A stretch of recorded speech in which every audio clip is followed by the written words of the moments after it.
Paz do Senhor, meus irmãos, iniciaremos a nossa aula que está na página 99, taoísmo, tá? Mas antes de iniciarmos, vou estar fazendo uma oração para que Deus nos dê sabedoria e orientação para que essa aula venha alimentar a nossa mente e os nossos corações. Amém?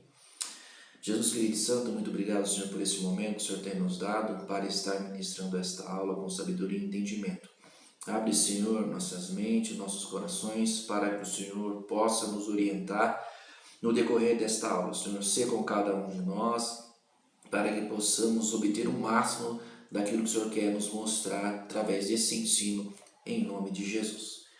Quero que os irmãos, aqueles que possam ter a Bíblia, abrir comigo em Provérbios, capítulo 7, versículo 1 ao 3, que diz assim: Filho meu, guarda as minhas palavras e esconde dentro de ti os meus mandamentos.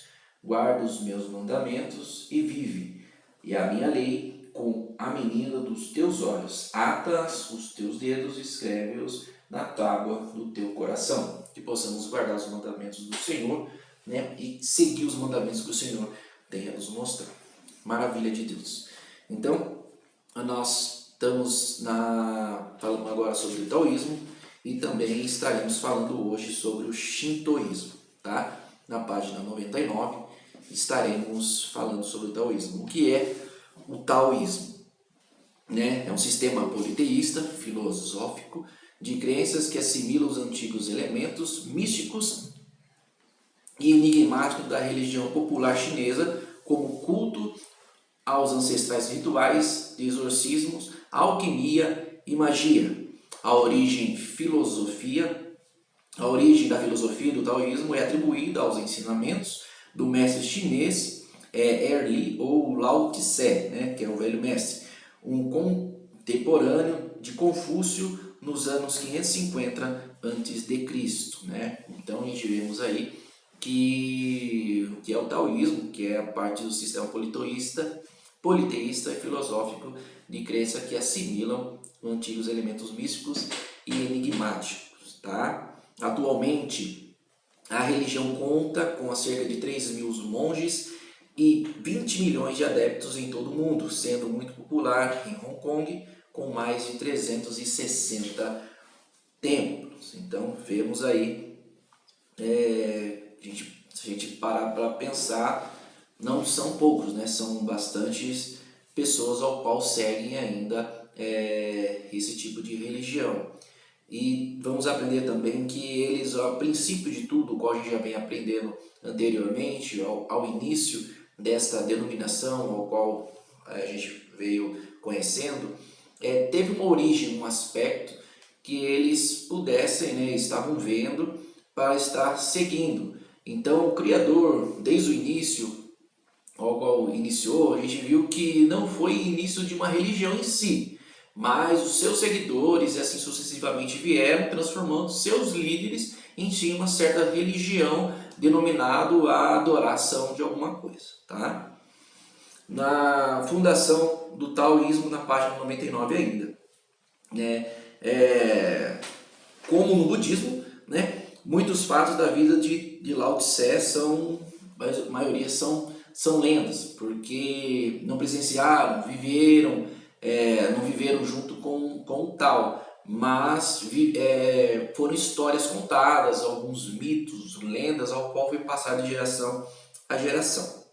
Supostamente ele nasceu no sul da China, por volta do ano 604 a.C. Ele tinha uma importante posição no governo, como superintendente judicial aos arquivos imperiais em Luoyang, capital do estado de Shu, né?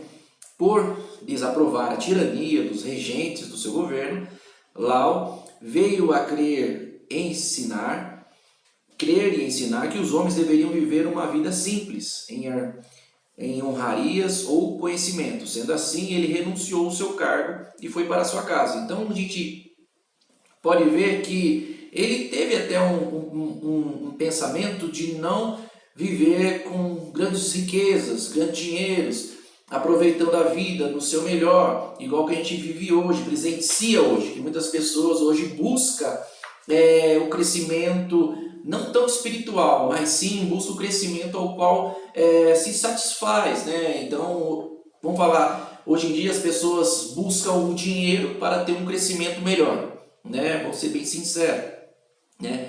E o Lau, ele viu esta visão que a província onde ele estava, vamos falar assim, cheia de pessoas querendo algo diferente do que ele estava pensando. Por exemplo, uma população muito corrompida, um povo muito corrompido.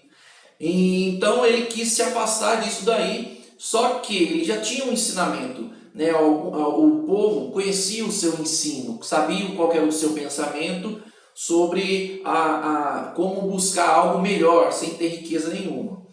E quando ele saiu desse lugar, tentando fugir desse lugar e se afastar e buscar algo para si, se afastar dessa corrupção a qual sua sociedade estava presenciando, ele saindo dessa religião, buscando, quando ele passou até a fronteira, tentando ultrapassar a fronteira na região do Tibete, um policial, até um amigo dele, o parou e não deixou ele sair, né? Porque ele queria que ele deixasse ali seus ensinos. Então, se ele deixasse seus ensinos, né, como foi advertido, ele poderia passar. E na página 100, a gente vê no livro sagrado que ele regressou depois de 3 dias, já com seus ensinos prontos. Então a gente vê que seus ensinos tiveram aproximadamente, o seu livro teve 5.500 palavras, né? Denominado Tao Te Ching, ou traduzindo, o caminho do seu poder, ou caminho e princípios morais. Então, vamos falar assim, se colocássemos hoje em dia para analisar alguns princípios ao qual essas primeiras pessoas, ao qual iniciaram esses tipos de religiões, ou seitas, vamos falar assim, eles tinham uma visão ao qual buscar a essência da pessoa para que a pessoa pudesse se sentir melhor ou se tranquilizar de algo pesado, tirar ira, sofrimento. Só que com o passar do tempo, como a gente já tem aprendido, vem aprendendo, que as pessoas ao qual seguem, ao qual essa religião, né, que se fixou, fizeram dessas pessoas santas, fizeram dos livros, desses ensinamentos dessas pessoas, tipo uma Bíblia, ao qual eles começaram a adorar, sem ter a visão, a percepção que existe um Deus, né, que providencia isso a nós. Só que a visão dele era, ele via que as pessoas ao qual ele saiu dessa região onde ele tinha, da província onde ele estava, que tinha esse meio aspecto corrompido. E ele viu que não tinha como bater de frente, ele preferiu se afastar. Tá? Uma das facetas de Ting era ensinar o povo como resistir às terríveis calamidades comuns da China. Ele disse que a pessoa deve sempre permanecer em um nível baixo, sem nenhuma ambição e sem desejar sobressair sobre qualquer circunstância a fim de sobreviver. Se pensarmos hoje em dia, a visão que ele teve, não estou falando que é errado, tá? Porque a visão que ele teve foi de podemos estar vivendo um mundo sem riquezas, sem pensar em crescimento de riquezas, ou conquistar algo do amigo, do vizinho, do irmão, mas viver com pouco. Você pode conquistar o mundo, mas vive com pouco, porque vivendo com pouco você pode ser mais feliz do que você viver com o muito. Tá? Esta é o ponto de visão que ele tinha, para que as pessoas pudessem estar vivendo. Tá? Aí na página 101, o ensino de Lao Tse. Em parte, uma reação contra o confucionismo humanístico e ético daquele tempo, o qual ensinava que as pessoas só poderiam viver uma vida exemplar se estivessem em uma sociedade disciplinada e que se dedicassem aos rituais, deveres e serviços públicos. Vamos nos ver hoje em dia. Presenciamos uma sociedade disciplinada que consegue submeter ou atingir algo para nós mesmos, né? Vamos falar assim, hoje em dia o Brasil está capacitado, está disciplinado para certas advertências? O Brasil ele está preparado para viver uma sociedade mais culta, receber algo receptível?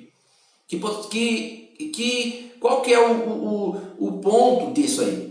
Porque ele ensinava isso ao seu povo. Se nós olharmos para a China ou aqueles meios asiáticos, eles têm uma disciplina de ensino, de cultura diferenciados das nossas. Sabemos que hoje em dia eles passam por uma crise aí de comida, algumas coisas assim, pela tanto de população que eles têm.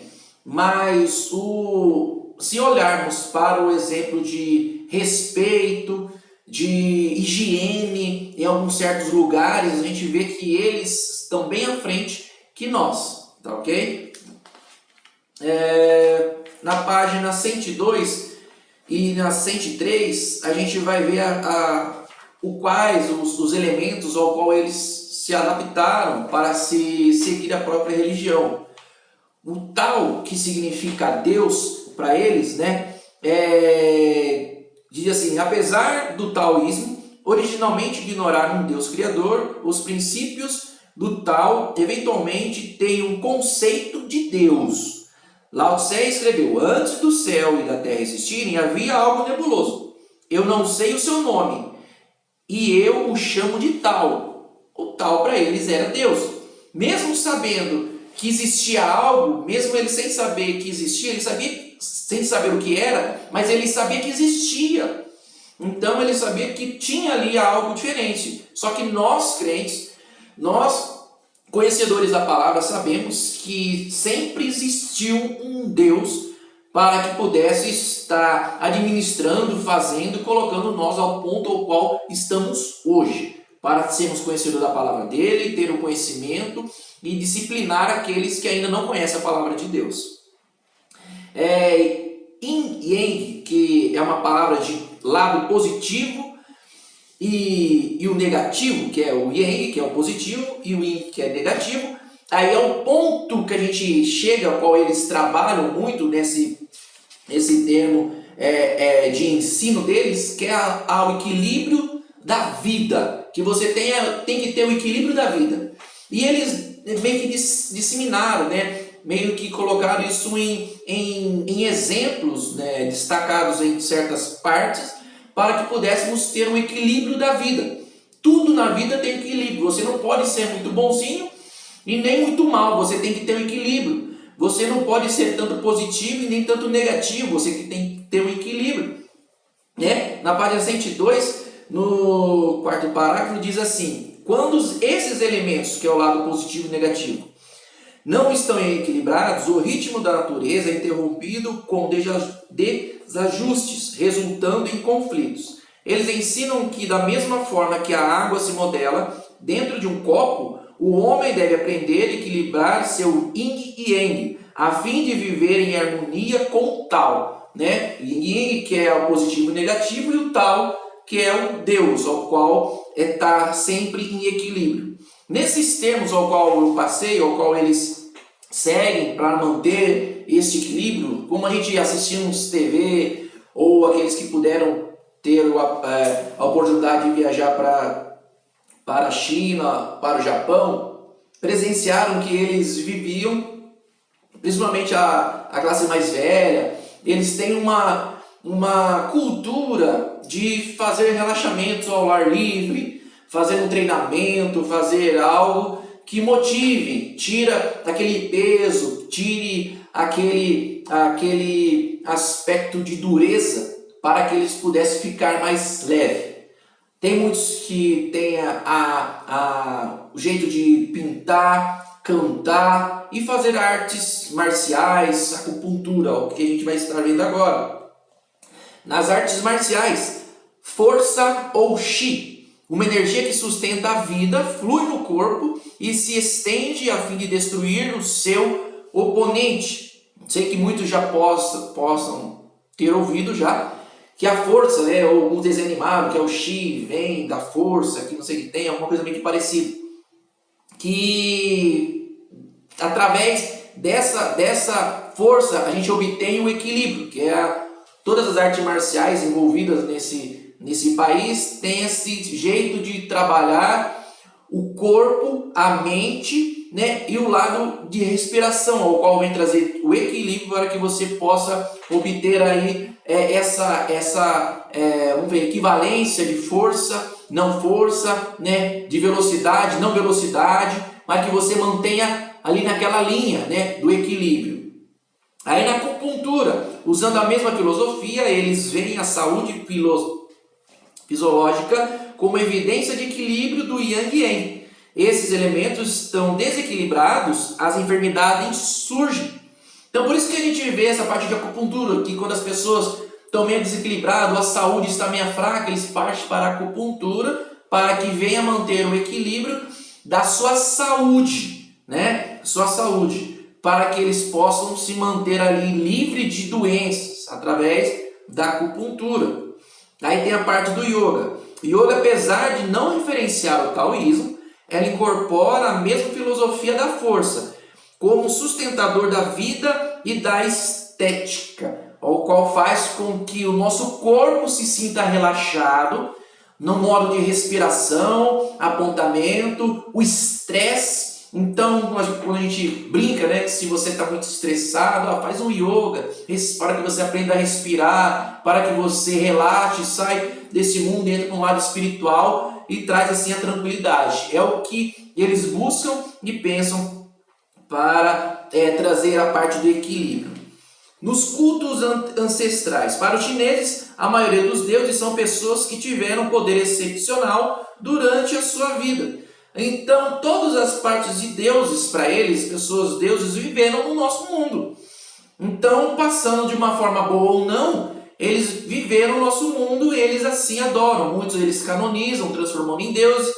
Os nossos escritores, os nossos que a gente acabou de estudar, tanto desde o budismo para agora, todos eles iniciaram como pessoas normais. E os seus descendentes que vieram transformaram essas pessoas como deuses, fazendo deles assim uma estátua, uma coisa ao qual eles pudessem estar adorando, os seus ensinamentos. Alguns não têm deuses, têm alguns ensinamentos que eles seguem, transformando essas pessoas como deuses.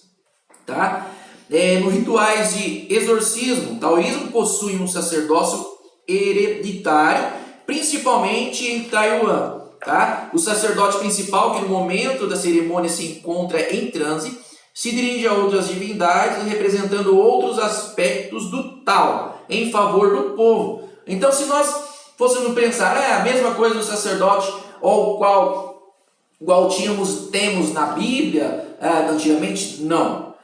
Da Bíblia, a gente vê que o sacerdote era Deus ao qual destinava, era uma diferença muito grande, porque aqui é como se fosse reis, né, que vem de descendências, então segue ali o sacerdotismo, né, para que eles possam estar dando continuidade, né. Aí entramos na alquimia, é a química da Idade Média e da Renascença, que procurava, sobretudo, descobrir a pedra filosofal e o estilir da longa vida. Os chineses buscam o taoísmo para fins de cura e livramento de espíritos maus. Se nós olharmos para esses títulos, a gente vê que eles acreditam em espíritos maus. Sabem que existem maldades, sabem que existem demônios. Então eles sabem que existe algo para curar eles. Só que eles buscam de uma maneira errada isso.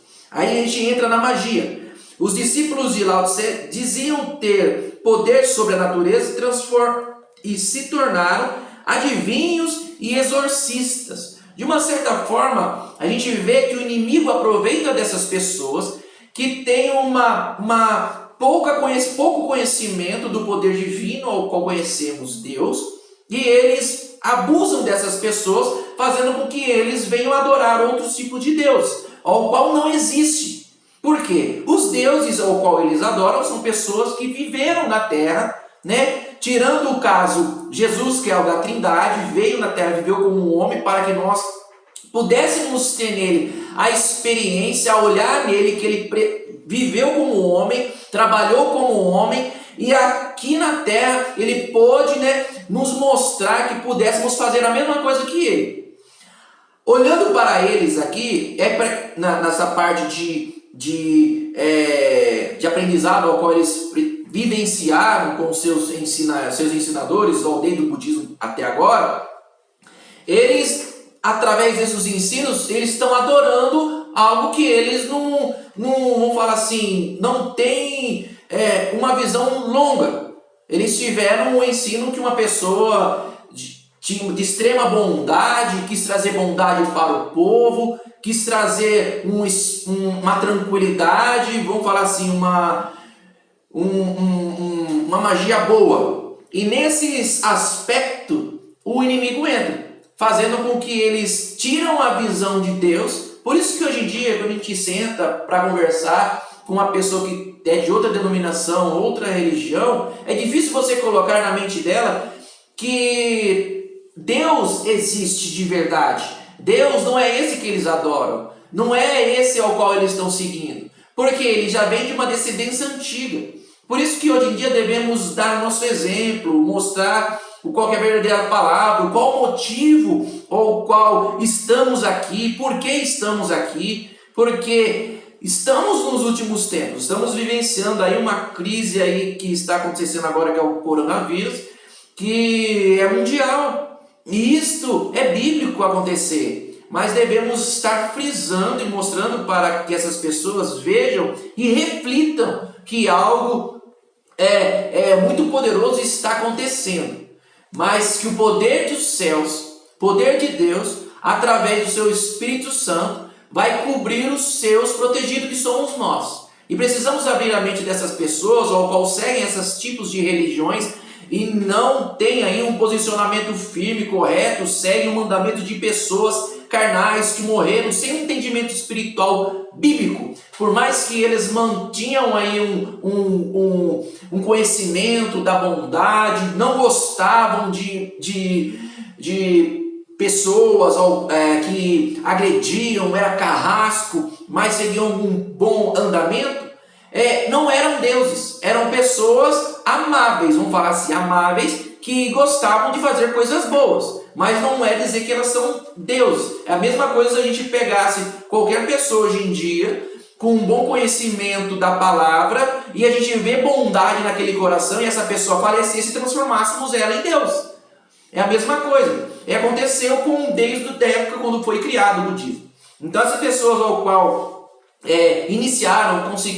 continuaram essa estão acompanhando errado, fazendo dessas pessoas deuses, tá? Na página 105 estaremos entrando no Shintoísmo. O que é Shintoísmo? Religião mais antiga do Japão. Recebeu o nome de Shintoísmo, caminho dos deuses, para distinguir o budismo do confucionismo, religiões originárias da China. O Shintoísmo, termo derivado da palavra Shen, deuses, e Tao, caminho, representa o caminho divino ou o caminho dos deuses. É a principal religião do Japão. Seus pilares estão relacionados à natureza, à família, à tradição e à limpeza e à pureza pessoal. Então vemos aí que por mais que saiu desde lá do budismo, veio a parte do confucionismo, e agora a gente entra no Shintoísmo, que é uma religião, 90% aí, o povo japonês segue essa religião. Eles buscam a clareza, a limpeza, a tradição ao qual vem desde a época do budismo, que era onde eles buscavam um relacionamento de paz com as pessoas, tá? Na página 106, a gente vê a história do Shintoísmo, né? Em 1868, o governo japonês instituiu o Shintoísmo como religião oficial do país. Porém, depois da derrota japonesa na Segunda Guerra Mundial, o imperador Hirohito renunciou ao caráter divino atribuído à realeza, e a nova constituição do país passou a defender a liberdade de religiões. Então, a partir depois da Segunda Guerra Mundial, que começou aí, teve a liberdade de outras religiões agregar ou ingressar dentro do Japão. Mas mesmo assim, 90% da população japonesa segue os conceitos da religião ou dessa parte shintoísmo, né? Porque eles cresceram, veio uma descendência, uma parte histórica deles. Então o evangelismo, a parte do cristianismo agrega uma parte dessa população. Então a gente não tem aí tantos crentes, tanto evangélicos dentro desses países, né? Porque no Japão, por exemplo, a liberdade de você expressar o evangelho é melhor do que na China, porque tem a liberdade de religiões. Na China já é mais fechado, tá? O código de fé do shintoísmo: desde um jardim, um templo, uma gruta até a casa, as pessoas erguem santuários para divindades. Como um exemplo aqui no Brasil, boa parte são católicos, boas partes dos católicos têm em suas casas um santuário, chacras, fazenda, tem ali uma pequena igreja ou um presépio para que eles possam estar ali adorando. No Japão não é diferente.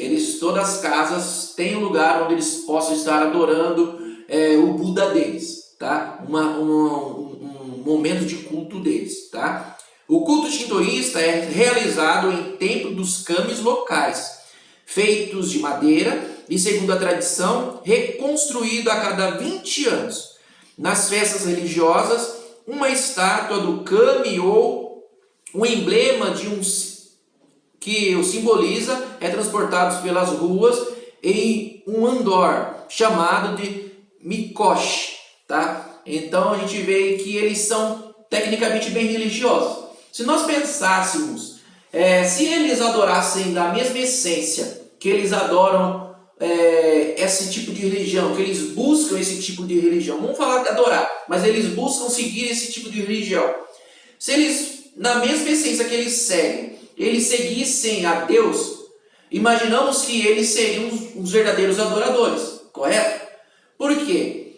Eles têm a expressão, o desejo de buscar algo implacável. Eles vêm de uma descendência antiga, seguir este mandamento, esta escrita, esse legado.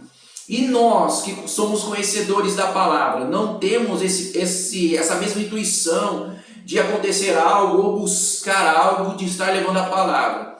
Então, por isso que eu falo que cabe a nós apresentar a eles, essas pessoas, de qualquer tipo de religião, expressão é o exemplo, porque muitos não têm afinidade de estar levando a palavra. Não tem aí vamos falar assim, vamos falar desejo, mas sim não tem um aspecto ou um jeito de estar pregando para outras pessoas. Mas eu sempre falo, você tem um exemplo. Se você tem um exemplo de crente, você não precisa falar nada. O seu exemplo será base para o seu ponto de pregação para aquela pessoa que você quer levar a palavra, mas vocês não tem jeito. Por isso que você se manter limpo e puro, você se manter saudável na fé, você continuará sendo um cristão. Às vezes não temos aí uma percepção de palavra, mas o seu jeito de falar, andar, agir, faz de você um bom exemplo para levar a palavra para as outras pessoas. Tá ok? Maravilha. O nosso questionário na página 109, tá? 25, se baseia no sistema politeísta e filosófico de crenças que assimilam os antigos elementos místicos e enigmáticos da religião popular chinesa. A. Budismo. B. O islamismo. C. O taoísmo. D. O hinduísmo. A resposta é a C, tá? O taoísmo. 26. Como o budismo, muitos fatos da vida de Lao Tse são lendas. Uma delas é a questão dele haver nascido Deus. B. Uma delas é a questão dele dele haver nascido velho? C, uma delas é a questão dele haver nascido animal? Ou D, uma delas é a questão dele haver nascido mulher? A resposta é a B. Uma delas é a questão dele haver nascido velho, tá ok? 27. Religião mais antiga existente no Japão é o Shintoísmo, tá ok? Que é a resposta D. Porque tem a A, que é o budismo, que a gente sabe que veio lá da China, o hinduísmo e o confucionismo. Então a resposta da 27 é a D, Shintoísmo. 28. É certo dizer, ao final da Primeira Guerra, o shintoísmo estatal foi abolido. B, ao final do século passado, o shintoísmo estatal foi abolido. C, ao final da Segunda Guerra, o shintoísmo estatal foi abolido. D, ao final da década passada, o shintoísmo estatal foi abolido. A resposta é a letra C, tá? Ao final da Segunda Guerra, o shintoísmo estatal foi abolido. 29. Os deuses criaram o Japão e o seu povo. A resposta é a A, segundo os mitos do shintoísmo. Tá? Aí temos a B, que é segundo os mitos do budismo, C, segundo os mitos do taoísmo, e D, segundo os mitos do confucionismo. Então a resposta da 29 é a letra A, segundo os mitos do shintoísmo. Marque C para certo e para errado, que a 30 é C, de certo, de correto. A no taoísmo, cultos aos ancestrais, rituais de exorcismo, alquimia e magia. E na 31 é correto também, a doutrina básica do taoísmo se resume em uma forma prática conhecida como as 3 joias: compaixão, moderação e humilhação. E a 32 é errado.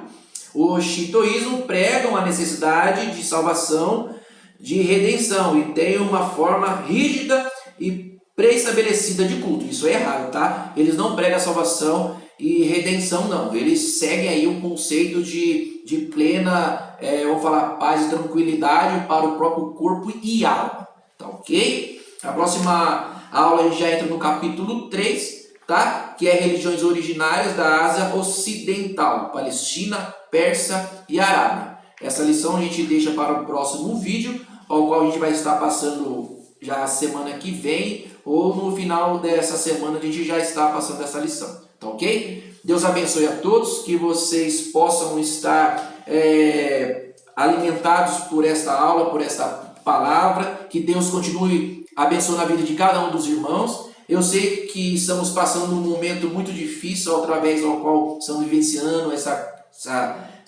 crise aí do coronavírus que nos afetou grandemente, mas eu tenho certeza que Deus está nos alimentando, nos fortalecendo em nossas vidas e fazendo com que esse momento ao qual podemos estudar em casa, ler a Bíblia, orando e jejuando para que Deus alimente as nossas vidas, nossas famílias. Amém? Deus abençoe a todos, fiquem com Deus.